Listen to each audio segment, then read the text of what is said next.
رسول صلی اللہ علیہ وسلم نے فرمایا کہ جنگ میں قتل ہونے والے لوگ 3 قسم کے ہیں۔ ایک وہ بندہ مومن جو اپنے مال اور جان کی ساتھ اللہ تعالیٰ کی راہ میں جنگ کرتا ہے اور وہ جنگ میں شہید ہو جائے تو وہ ایسا صابر شہید ہے جو عرش اعلیٰ کے نیچے عالی شان محل میں ہوگا، اور اس کے درمیان اور نبیوں کے درمیان صرف نبوت کا فرق ہوگا۔ دوسرا وہ مسلمان جس کے عمل خلق ملک ہوں، یعنی کچھ اچھے برے نہ ہوں۔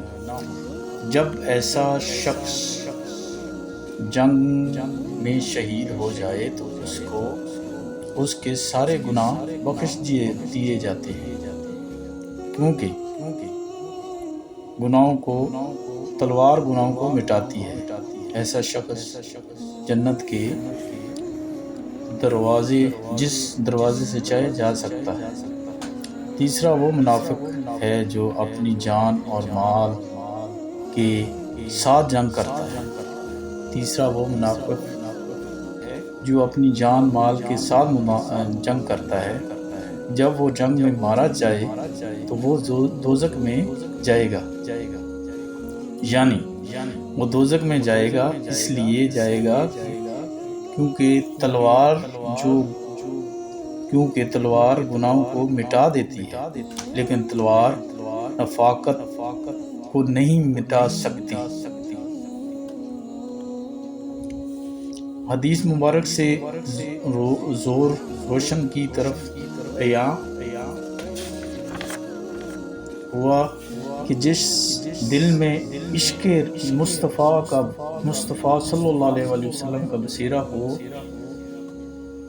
جائے تو اس کا ٹھکانہ جنت ہے، اور جو دل عاشق رسول صلی اللہ علیہ وسلم سے خالی ہے اس کا ٹھکانہ دوزخ ہے۔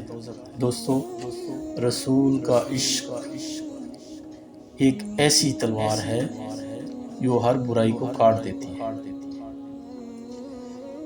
خواہ وہ کہتے ہیں کہ اچھے کام کرے، خواہ وہ عالم فاضل اور سینکڑوں کتابوں کا پڑھا ہوا ہو، خواہ وہ اس نے ساری عمر قرآن مجید پڑھتے پڑھاتے اور تبلیغیں کرتے گزارا ہو سکتا ہے کہ کسی کی قسمت جاگ اٹھے اور کسی عاشق رسول صلی اللہ علیہ وسلم کے دامن کے ساتھ بصیرہ ہو کر عشق کی دولت سے مالا مال ہو جائے۔